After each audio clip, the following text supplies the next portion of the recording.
Lisons Jacques 1, 21 à 25.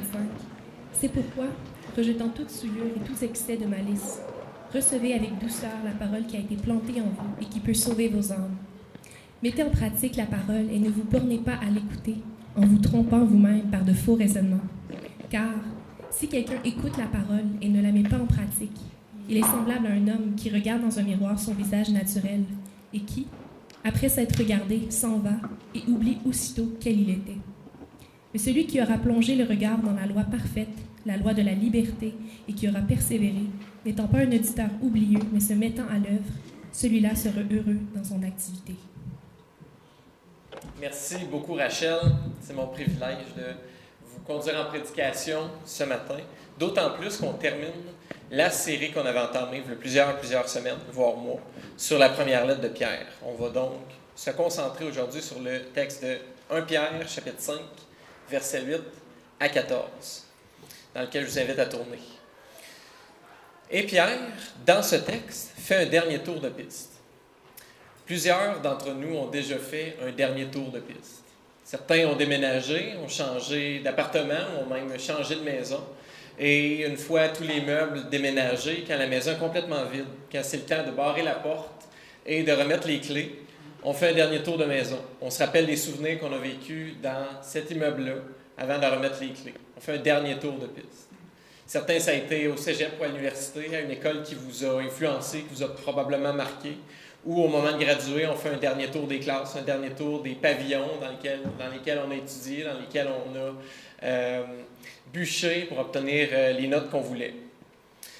Eh bien, moi et ma famille, c'est aussi un dernier tour de piste qu'on fait à toutes les fins du mois de septembre, où on a l'habitude de louer un camping pour tout le mois de septembre.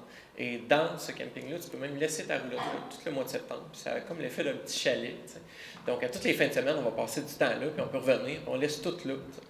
Et là, donc, on a des mois de septembre exceptionnels en plus de ces années-ci. Et là, donc, on s'en va sur place, on passe la fin de semaine là, on rejoint quand même l'église le dimanche, et on passe même l'après-midi du dimanche là. Et à la fin, on revient, on fait notre semaine, puis on a déjà hâte à la fin de semaine suivante. Et la dernière fin de semaine du mois de septembre, celle à laquelle il faut quitter, eh bien, on fait un dernier tour de piste. Je jogue pour une dernière fois dans les sentiers pédestres. On va une dernière fois au lac. On va une dernière fois au parc, on va une dernière fois au module de jeu d'eau. On va une dernière fois dans tous ces secteurs, dans toutes ces installations-là où on a passé du bon temps. On se fait un dernier feu une dernière fois le samedi soir avant de quitter. Et on revisite donc ces moments-là qui nous marquent positivement. Et Pierre va faire quelque chose de similaire à la toute fin de sa lettre.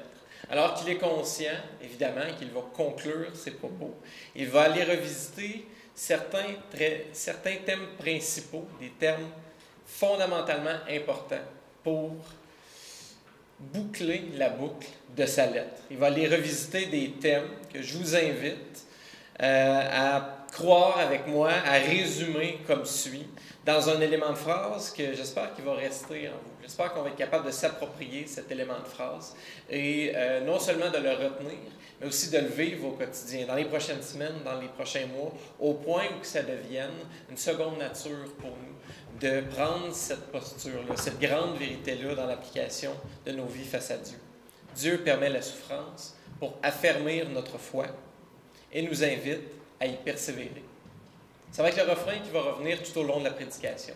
Alors que les éléments de texte qui nous sont présentés riment tous avec cette grande vérité. Dieu permet la souffrance pour affermir notre foi et il nous invite à y persévérer. Et à l'arrière, on peut probablement déjà voir le plan de notre enseignement ensemble. Et je vais m'en tenir à ce plan-là et dans les 3 différentes sections qu'on va survoler ensemble, Pierre, il ne le fait pas ainsi, mais c'est un peu comme s'il répondait à certaines questions. Ce qui fait que je me suis permis de formuler 3 questions et 3 réponses. Et ça va être ces éléments-là qui vont donc assurer la structure de notre prédication aujourd'hui. Dans les versets 8 et 9, c'est un peu comme si Pierre posait la question suivante. Comment faire face à Satan dans ce monde? Et il va y répondre comme suit. On fait face à Satan dans ce monde en gardant la tête claire, en étant ferme dans la foi, et en faisant face à la souffrance. Ensuite, au verset 10 et 11, Pierre va un peu suggérer la deuxième question suivante. Comment bien vivre la souffrance que Dieu impose? Ce à quoi il va répondre que c'est en accueillant la souffrance comme un outil que Dieu utilise pour affermir notre foi en vue du jour de son retour. Et finalement, on va se concentrer sur une troisième question, les versets 12 à 14. Comment persévérer dans la foi jusqu'à la fin? Ce à quoi Pierre va nous communiquer que c'est en s'inspirant d'autres chrétiens qui ont persévéré dans la foi en participant à l'œuvre de l'Évangile.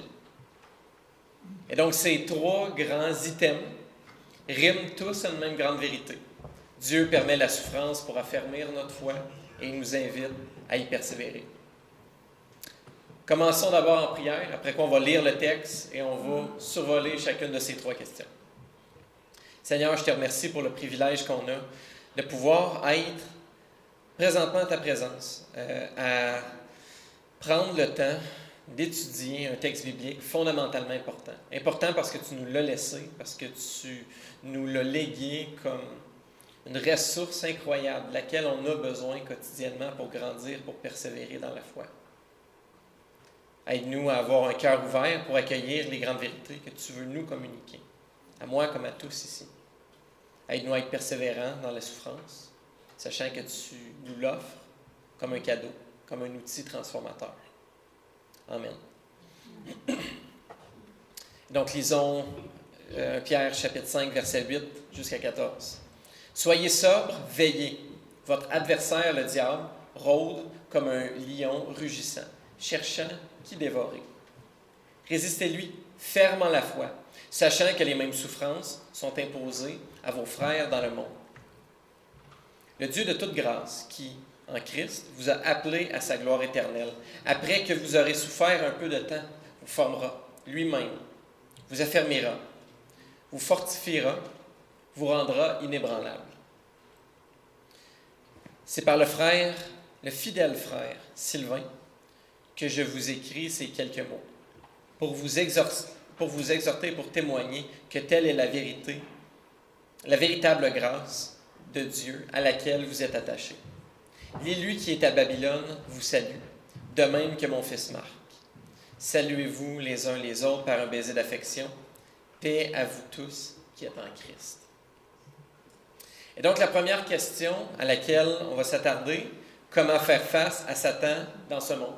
Ce à quoi Pierre va répondre que c'est en gardant la tête claire, en étant ferme dans la foi et en faisant face à la souffrance. Le verset 8 nous dit « Soyez sobres, veillez. Votre adversaire, le diable, rôde comme un lion rugissant, cherchant qui dévorer. » Et plus largement, rappelons-nous que la première lettre de Pierre est écrite à des chrétiens qui souffrent de persécution. Donc, à chaque fois qu'on a interagir avec le sujet de la souffrance dans la première lettre de Pierre, c'est d'abord et avant tout à des chrétiens qui subissent une persécution, dans leur cas, très active, pas cachée du tout, pas subtile du tout, une persécution violente qui est liée directement au fait qu'ils sont chrétiens. Mais je vous invite plus largement à aussi considérer que l'ensemble des principes qu'on voit dans cette épître par rapport à la souffrance s'applique aussi au fait que la souffrance, évidemment, elle est présente dans nos vies de différentes façons et qu'on peut appliquer les mêmes vérités. Parce qu'on les trouve ailleurs dans la Bible, appliquées ainsi, on peut appliquer les mêmes vérités au fait que chacun d'entre nous, on a à faire face à une certaine forme de souffrance constamment, qu'elle soit due à des problèmes de santé, à des enjeux familiaux, à des enjeux au travail ou à d'autres catégories de la vie qui engendrent de la souffrance. Et donc, soyez-en certains, Pierre le met de l'avant de façon plus claire que jamais dans ce verset. Votre adversaire, le diable, rôde comme un lion rugissant. Si c'était encore pas trop clair pour chacun d'entre nous que la persécution est initiée directement par le diable pour sévir envers les chrétiens et pour les amener à être limités ou neutralisés dans leurs actions, eh bien là, ce verset-là le rend plus clair que jamais. Que ce soit une persécution qui est active, externe, comme ce que les chrétiens d'Haïti peuvent vivre, ou en Afghanistan pourraient vivre, ou que ce soit une persécution qui est plus subtile, plus dans les nuances, où quand on s'affiche comme chrétien au travail, on reçoit des postures négatives, on reçoit des questionnements, on reçoit du jugement, par exemple. Quand on s'affiche comme chrétien dans le voisinage, c'est drôle, il y a une posture de méfiance qui s'installe avec les voisins tout d'un coup. D'une façon ou d'une autre, toutes ces postures-là découlent d'un même point d'initiation, le mal. Le diable qui initie des actions dans le but de neutraliser ou d'étouffer l'initiative de chrétiens qui voudraient être fructueux pour l'Évangile. Soyez-en certains, Dieu, dans ce texte-là, et dans toute la Bible, en fait, Dieu n'est pas le seul à s'intéresser à vous. Et là, ce n'est pas une bonne nouvelle, parce que le diable aussi s'intéresse à vous, au point d'être décrit dans ce texte-là comme une bête, un lion rugissant qui est prêt à dévorer. Alors, le diable nous est présenté dans ce texte-là comme un prédateur qui rôde en vue de cibler des proies, de leur enlever la vie et de les consommer. Comme une bête féroce qui voudrait vous prendre au coin pas pour votre bien, mais pour votre mal, et s'avantager à votre dépens. Il m'est arrivé, on prend des vacances en Gaspésie assez régulièrement. Joignez et moi avec notre petite famille, puis j'essaie de garder mes bonnes habitudes durant même la période de vacances. J'essaie de continuer à faire de l'activité physique. Et là, je joguais dans les rues d'un certain secteur de la ville de Bonaventure. Et là, je vois au loin, et là, on a même une photo, parce que quelque chose qui est quand même particulier à décrire. Je ne sais pas si tu es capable de mettre la photo. Merci, Gabriel. C'est à Bonaventure. C'est pas la photo que j'ai prise, mais ça, c'est un nid de balbuzards. Qui connaît les balbuzards ici? Personne, c'est parfait. Donc, ma photo n'est pas là pour rien. À peu près une personne qui connaît ça. C'est un oiseau qui est assez gros. Hein. Habituellement, tu as une dynamique petit nid, petit oiseau. Là, le nid a l'air de ça. Donc, l'oiseau est quand même assez gros. C'est un oiseau qui est assez intimidant. Et même le nid que j'ai vu, qui était dans un poteau téléphonique, comme ça, est encore plus gros que celui-là. Il est à peu près large comme ça. Là, c'est un oiseau qui a l'habitude de prendre tout ce qu'il voit là, en termes de branches puis de morceaux de bois, ça faire un immense nid avec ça, puis de vivre là-dedans. Et là, moi, je jogue et au loin, j'aperçois, puis c'est dur à manquer, cet immense nid de balbuzards-là sur un poteau de téléphone. Moi, je me dis, moi, je suis un passant, je jogue, c'est pas comme si j'allais lancer des roches sur le nid ou l'attaquer. Probablement que l'oiseau va me voir, puis il va m'ignorer assez vite, puis ça va être tout. Je vais passer en dessous du nid, puis je vais pouvoir continuer à joguer sans autres problèmes.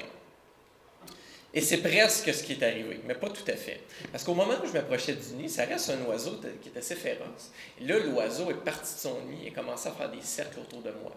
Au loin, mais suffisamment proche pour que je le remarque. Suffisamment proche pour que je vive un inconfort, puis que je commence à accélérer mon pas de jogging.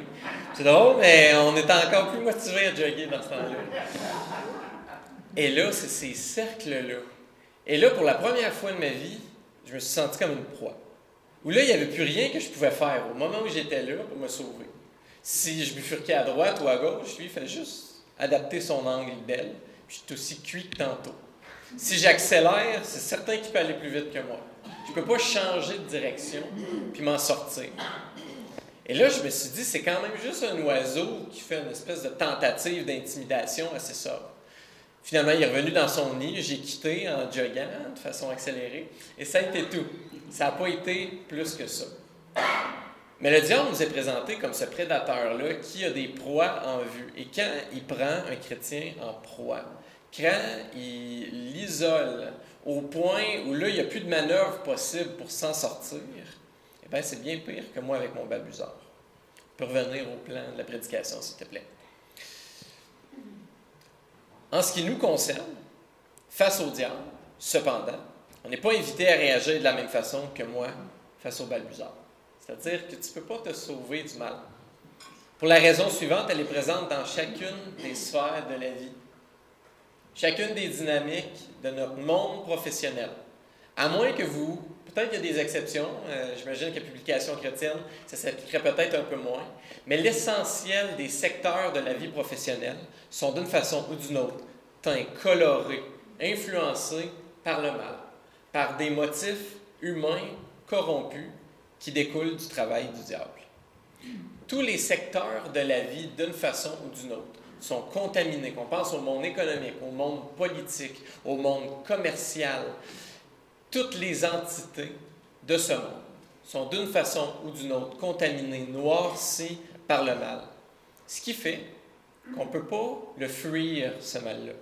Et que c'est donc pas la posture que Pierre nous invite à prendre face au mal.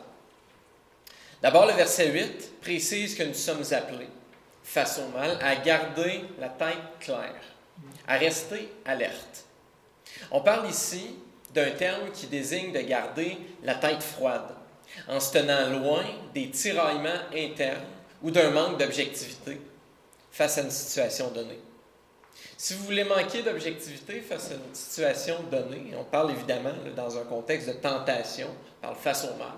Si vous voulez manquer d'objectivité, tolérez la tentation du mal dans votre vie. Laissez les racines du diable prendre racine en vous. Vous tentez, vous titillez constamment. Inévitablement, premièrement, vous ne serez jamais assez fort pour y résister. Deuxièmement, en évitant de garder une distance objective face au mal, d'une façon ou d'une autre, vous allez perdre votre objectivité. Vous ne serez pas capable de garder la tête claire, la tête froide face à des situations de vie. Et au contraire de ça, en d'autres mots, face à la menace du diable, nous sommes appelés à maintenir notre habileté, à traiter les différentes situations de la vie avec du recul, de façon à y appliquer les grands principes de vie qui honorent Dieu, qui découlent de la Bible. En ayant la tête claire, on traite bien plus facilement les différentes situations de la vie en étant capable d'y appliquer les grands principes de la Bible. Pourquoi? Parce qu'on maintient une prudence, une objectivité, une distance face au mal plutôt que de s'y laisser contaminer.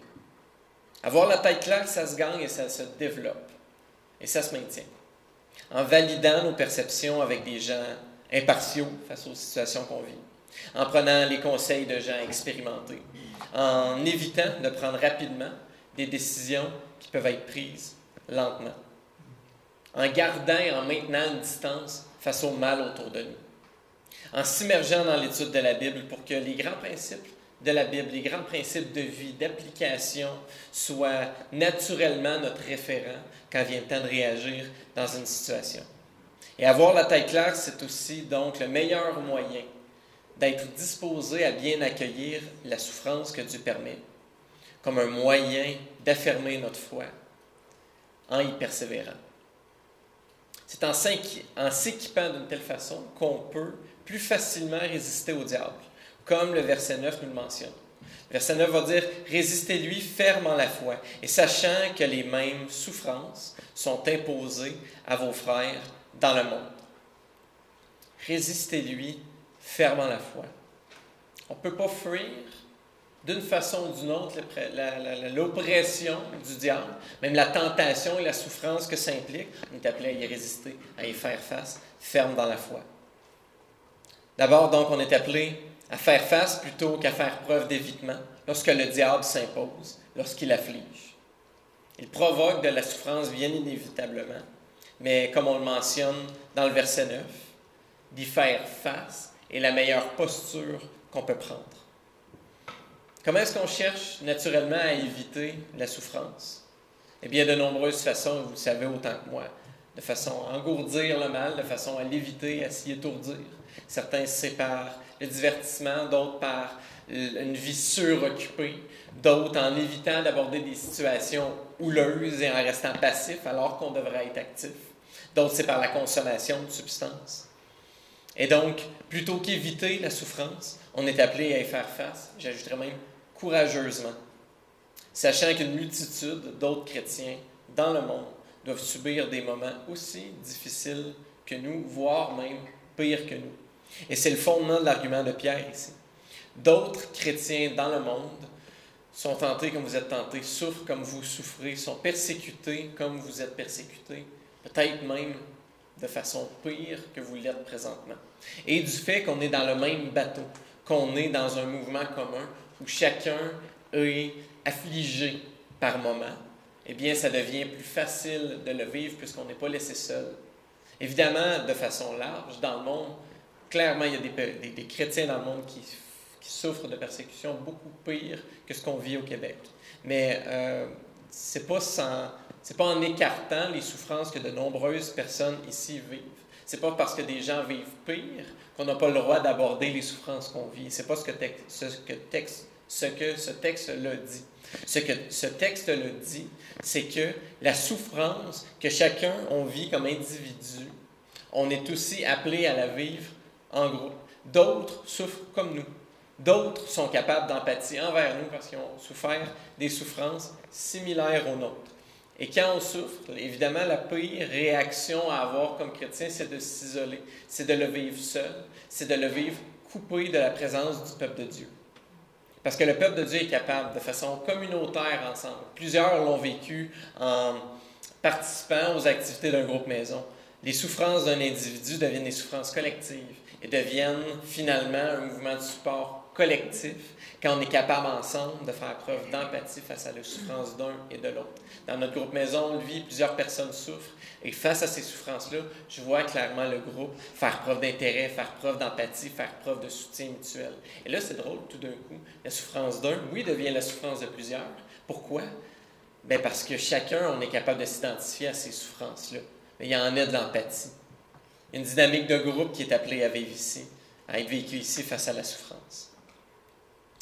Donc, qu'il s'agisse, comme l'implique directement notre texte, de persécution, directement lié à notre allégeance à Christ, ou encore de souffrance qui découle de l'affliction qui est imposée, des fois par le diable, des fois par Dieu lui-même. Rappelons-nous, comme nous le rappelle notre texte, que ces moments difficiles sont vécus par plusieurs chrétiens dans le monde, qui ont vécu des persécutions et des souffrances à travers les générations similaires aux nôtres.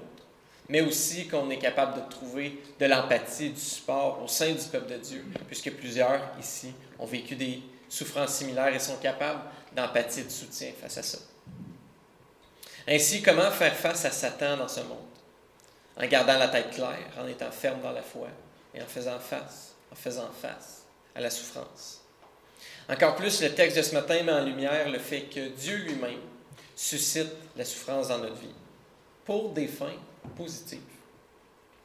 Joanie a un cours présentement avec Sembeck sur différents livres de la Bible qui sont appelés les livres de la sagesse. Et un de ces livres-là, c'est le livre de Job.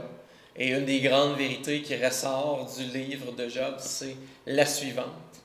En tant que créature de Dieu, nous n'avons pas ni l'autorité ni la crédibilité pour remettre en question la souffrance que Dieu impose à notre vie. Mais face à cette souffrance, on est appelé à se rallier et avec résilience à attendre courageusement la délivrance de Dieu. C'est le grand message du livre de Job, qui peut être percutant, mais c'est tout de même le grand livre du message de Job.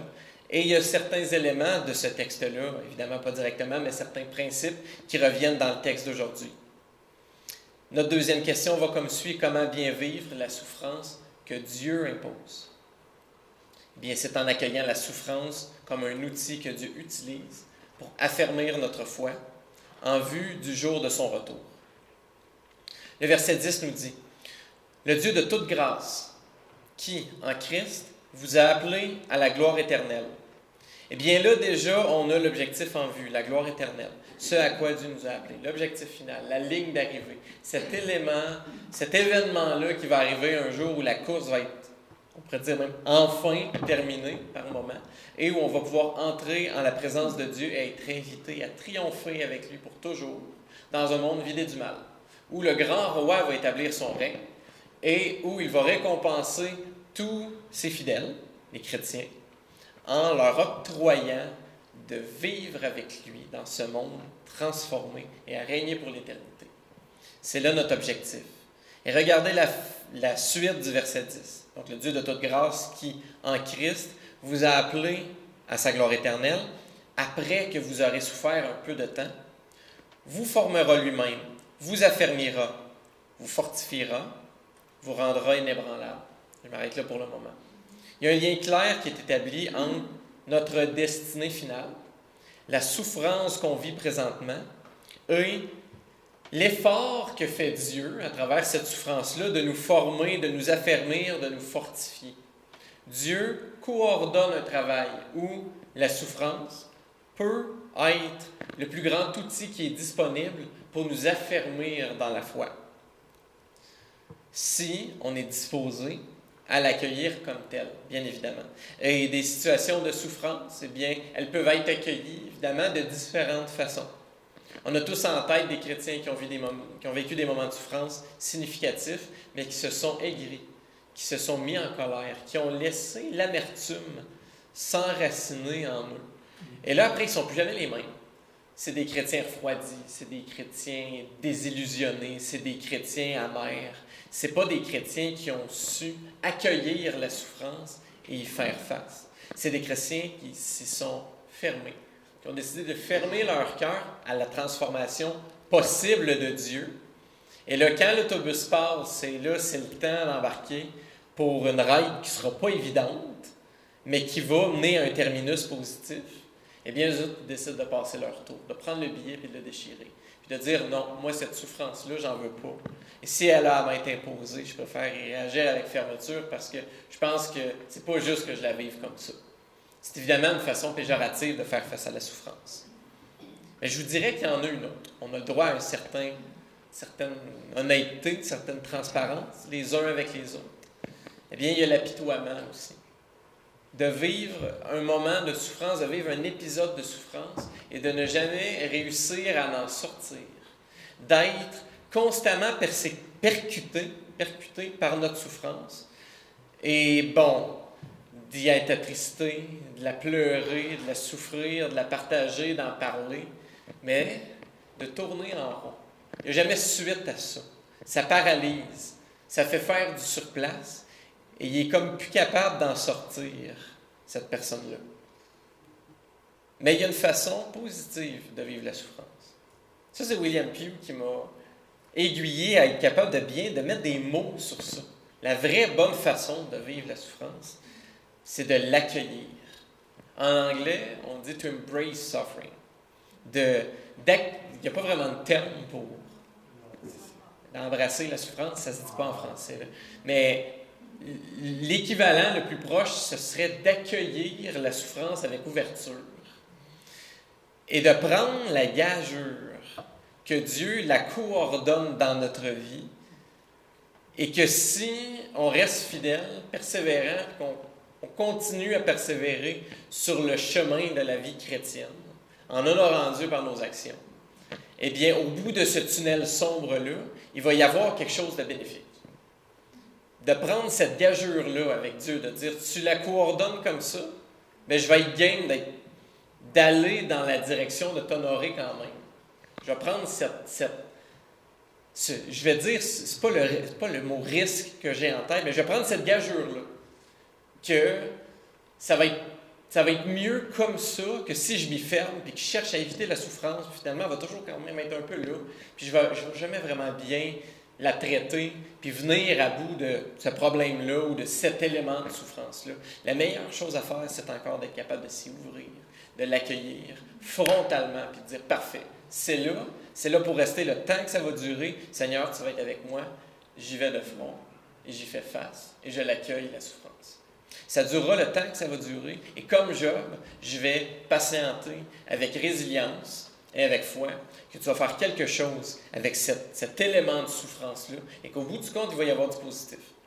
Tu me dis que c'est le cas, bien, je vais prendre la gageure que tu as raison, puis je vais aller dans cette direction-là.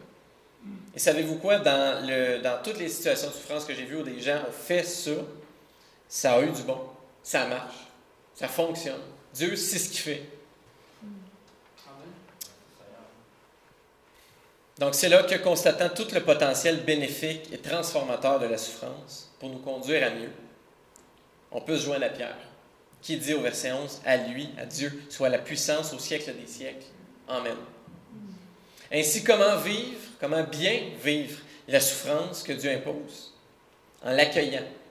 En accueillant la souffrance comme un outil que Dieu utilise pour affermir notre foi en vue du jour de son retour. En effet, Dieu permet la souffrance pour affermir notre foi et nous invite à y persévérer. Et en vue du jour de son retour, on est appelé donc à persévérer, à courir la course de la foi du mieux possible, le plus fidèlement possible, à l'image d'autres chrétiens qui ont su le faire avant nous, à d'autres époques, et qui aujourd'hui représentent des exemples à suivre pour nous inciter aujourd'hui à la persévérance. Et c'est là la troisième et dernière question qu'on va aborder. Comment persévérer dans la foi jusqu'à la fin? Il y aurait évidemment une panoplie d'éléments de réponse qu'on pourrait donner à cette question. Le texte nous offre la réponse suivante. C'est en s'inspirant d'autres chrétiens qui ont su persévérer dans la foi, en participant à l'œuvre de l'Évangile, malgré leur souffrance. J'ai eu le privilège de travailler 5 ans pour notre association d'église.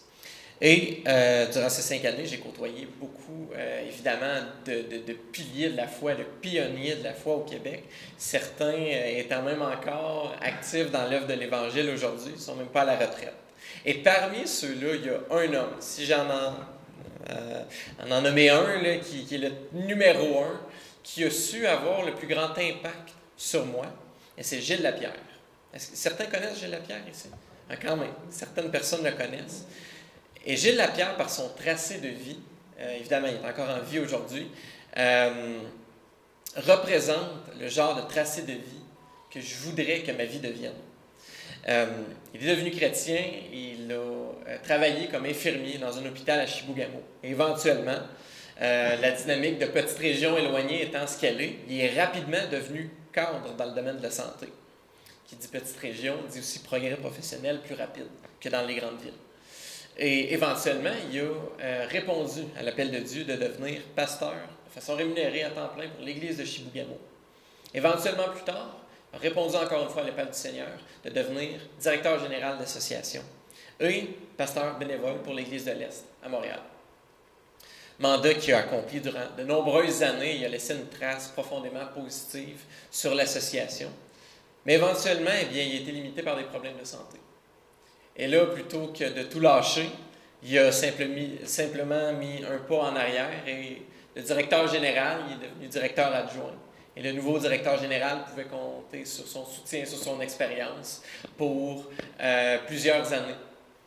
Éventuellement, Gilles, eh bien, il a eu un cancer, ce qui fait qu'il a dû, par la force des choses, arrêter un certain nombre d'implications pour un temps. Mais il a relevé de ce cancer-là. Et aujourd'hui encore, Gilles Lapierre, il est pasteur bénévole de l'Église de l'Est à Montréal. Il est retraité aujourd'hui, mais il donne encore des cours à Senbec, au point où il en donne un présentement à cette session-ci. C'est quelque chose, là. Il est rendu en âge de retraite. Et durant tout son tracé de vie, s'il y a bien une valeur, là, un élément fort qui ressort, c'est cette constance-là à s'investir dans l'œuvre de l'Évangile, malgré les situations et les contraintes changeantes de la vie. Pasteur rémunéré à Chibougamau, c'est pas 120 000 par année, là. Pasteur de l'Église de l'Est de façon bénévole en étant directeur général, là, je vous laisse imaginer le nombre de mandats, le nombre de balles avec lesquelles tu as jonglé dans une semaine typique. Là. À travers ça, des problèmes de santé, à travers ça, une famille qui a su, pour l'essentiel, je crois que tous ses enfants sont chrétiens aujourd'hui, qui a su mener à bien, évidemment. Les contraintes de la vie, il les vivait comme vous et moi. Ça ne l'a pas empêché d'être d'un investissement constant dans l'œuvre de l'Évangile à travers toutes ses phases de vie, malgré les contraintes et les souffrances de la vie. Je ne sais pas pour vous, mais moi, ma vie, je voudrais qu'elle soit tracée à l'image d'un homme comme Gilles Lapierre, qui a su toute sa vie participer à l'œuvre de l'Évangile avec investissement et avec constance. Et les prochains versets nous illustrent la vie d'hommes qui ont su, eux aussi, s'investir dans l'œuvre de l'Évangile au point de représenter des modèles que Dieu, dans sa souveraineté, nous laisse comme des modèles à imiter.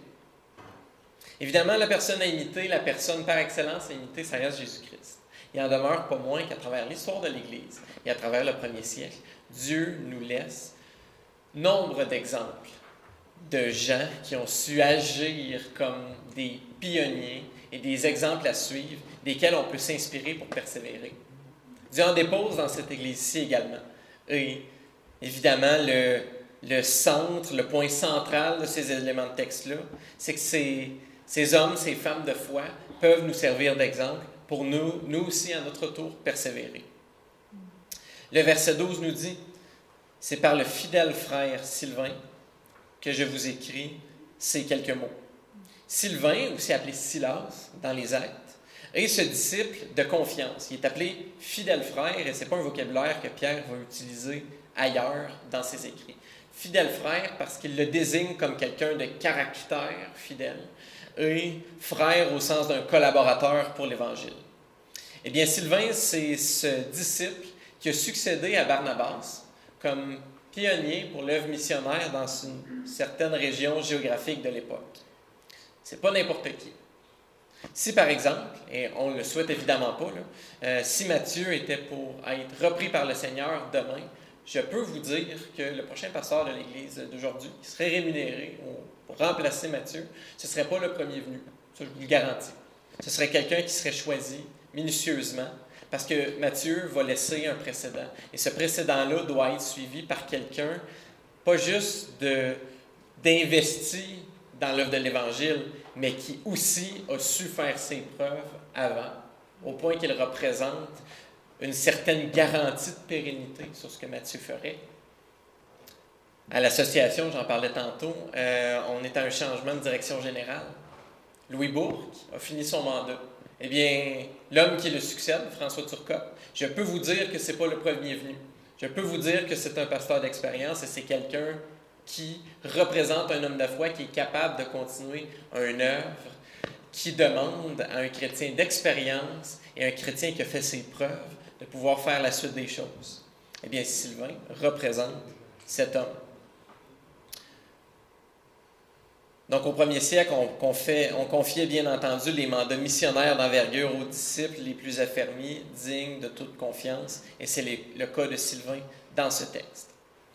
Eh bien, à travers Sylvain, Pierre nous écrit, donc pour nous exhorter, le verset 12 continue, et pour témoigner que telle est la véritable grâce de Dieu à laquelle vous êtes attachés.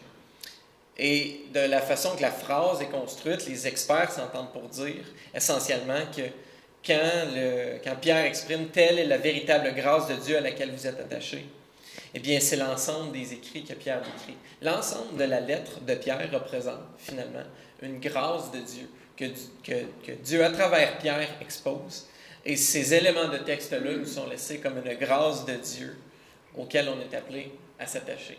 Et donc, au risque de souligner l'évidence, l'ensemble des textes bibliques, leur étude représente une grâce de Dieu.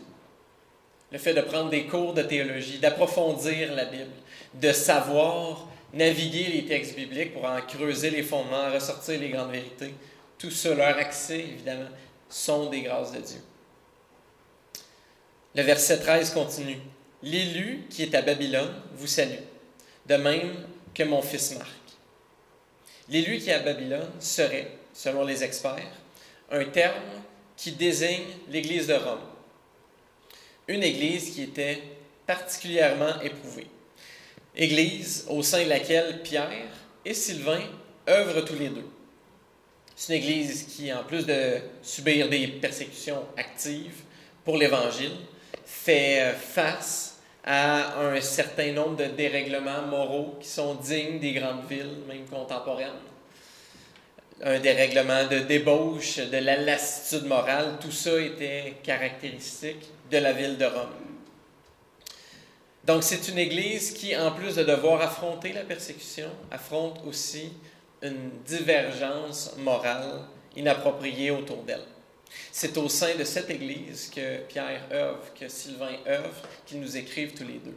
Alors, tous les éléments qui parlent de souffrance, qui parlent de persévérance dans la persécution, eh bien, ce sont des gens qui le vivent au quotidien, au sein d'une Église qui, je vous le dis, subissait la persécution de façon significative. On se rappelle que Pierre est décédé martyr, crucifié à l'envers par les Romains. Donc, ce n'est pas de la petite persécution passive qu'on vivait. Je ne veux rien enlever à ça, évidemment. Mais c'est de la violence physique qu'il devait subir, de la peur, des outrages significatifs. C'est dans ce contexte-là que Sylvain, autant que Pierre, nous écrivent. Et là, je veux me concentrer sur la personne de Sylvain pour mettre en lumière son tracé de vie.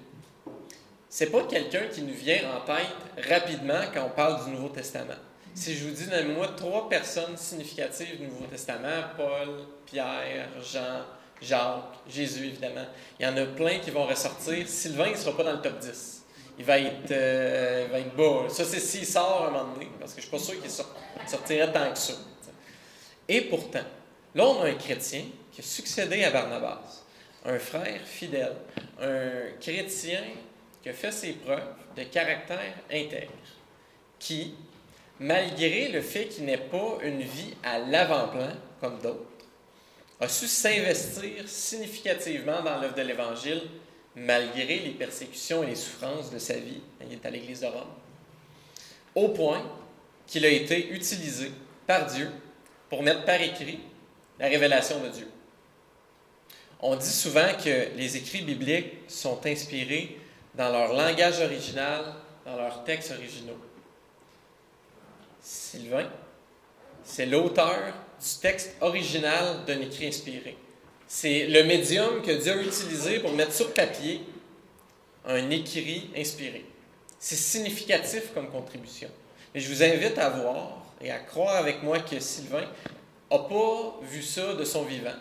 Sylvain n'aura jamais tenu une Bible à 66 livres.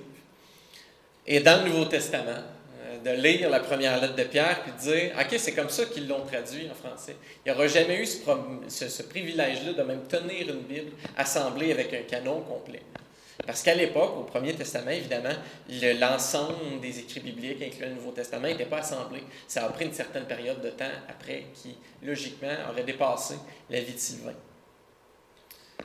Sylvain s'est néanmoins investi dans l'œuvre de l'Évangile et a été fructueux pour l'œuvre de l'Évangile. Évidemment dans sa vie à lui, mais en dépassant sa propre vie. Les fruits de son investissement pour l'Évangile ont dépassé sa propre vie. Et je vous invite, chacun d'entre vous, à considérer que votre investissement pour l'œuvre de l'Évangile peut avoir des impacts que probablement on pourrait sous-estimer et ne pas remarquer sur le coup, mais qui peuvent être fructueux sur le long terme, même en dépassant votre propre vie. À l'image de Sylvain et à l'image de nombreux autres chrétiens qui sont restés anonymes dans l'histoire de l'Église, mais qui ont su laisser une marque fondamentale sur l'œuvre de l'Évangile. Le verset 14 nous dit « Saluez-vous les uns les autres par un baiser d'affection. Paix à vous tous qui êtes en Christ. » Alors évidemment que ce passage-là nous invite à un soutien mutuel, à une affection mutuelle, à un support mutuel et à mettre ça de l'avant. C'est parmi les derniers mots que Pierre va dire dans sa lettre. Eh bien, on nous laisse en nous souhaitant la paix. Littéralement, le shalom. Cet équilibre parfait en toutes choses que Dieu offre à toute personne qui va joindre son règne pour toujours. Le shalom, l'équilibre parfait de toutes choses, évidemment vidé de la présence du mal, va être présent en une forme intacte et parfaite dans ce grand royaume que Dieu va bientôt venir inaugurer. Mais là, Pierre laisse chacun en leur souhaitant dès maintenant la paix dans la souffrance. Et je suis certain que vous avez des exemples en tête, autant que j'en ai, de chrétiens qui ont vécu des moments d'affliction, de souffrance particulière, mais qui emboîtaient tous sur le même refrain. Malgré cette souffrance-là, je trouve la paix en Jésus-Christ. Malgré cette souffrance-là, Dieu me donne la paix. Malgré cette souffrance-là, Dieu me dispose à l'affronter. Et c'est plus pénible comme ce l'était. Dieu me transforme, puis Dieu me donne une paix. Vous l'avez tous entendu comme moi de la part de chrétiens qui souffraient. Eh bien, ça, c'est vrai. Évidemment, Pierre, quand il nous laisse avec ce grand souhait-là de paix, paix à vous tous qui êtes en Christ, ce qu'il nous dit, c'est que cette paix-là, qui va être présente de façon parfaite, auprès de Jésus-Christ, au sein de son royaume vidé du mal, elle est accessible dès maintenant à quiconque s'engage à faire face à la souffrance, à l'accueillir et à prendre cette gageure-là que Dieu sait où ce qui s'en va et qu'il mérite, qu'on accueille la souffrance qu'il offre sur notre vie, qu'on y fasse face courageusement et qu'on l'accueille. Conclusion. Notre grand refrain. Dieu permet la souffrance pour affermir notre foi et il nous invite à y persévérer. Faisons face à la souffrance. Ne nous fermons pas à la souffrance et ne nous apitoyons pas sur notre sort quand la souffrance frappe. Plutôt, accueillons-la consciemment et courageusement. sachant qu'elle permet notre affermissement et que d'y réagir positivement honore Dieu et va être constructif pour affermir notre foi. On ne veut pas vous laisser aller, on veut vous envoyer. Et pour vous envoyer, je reprends cette commission et cette bénédiction qui sont présentes au chapitre 5, versets 9 et 10. Résistez-lui, résistez au mal, résistez au diable, ferme en la foi, sachant que les mêmes souffrances sont imposées à vos frères dans le monde. Et comme bénédiction, 1 Pierre 5, 10, le Dieu de toute grâce, qui, en Christ, vous a appelé à sa gloire éternelle, après que vous aurez souffert un peu de temps, vous formera lui-même, vous affermira, vous fortifiera, vous rendra inébranlable. À lui la puissance au siècle des siècles. Amen. Finissais-tu avec un chant, Will, ou on se laisse comme ça? On se laisse comme ça. C'est marqué chant de fin, Jonathan, mais vous ne voulez pas ça. Bon dimanche, tout le monde.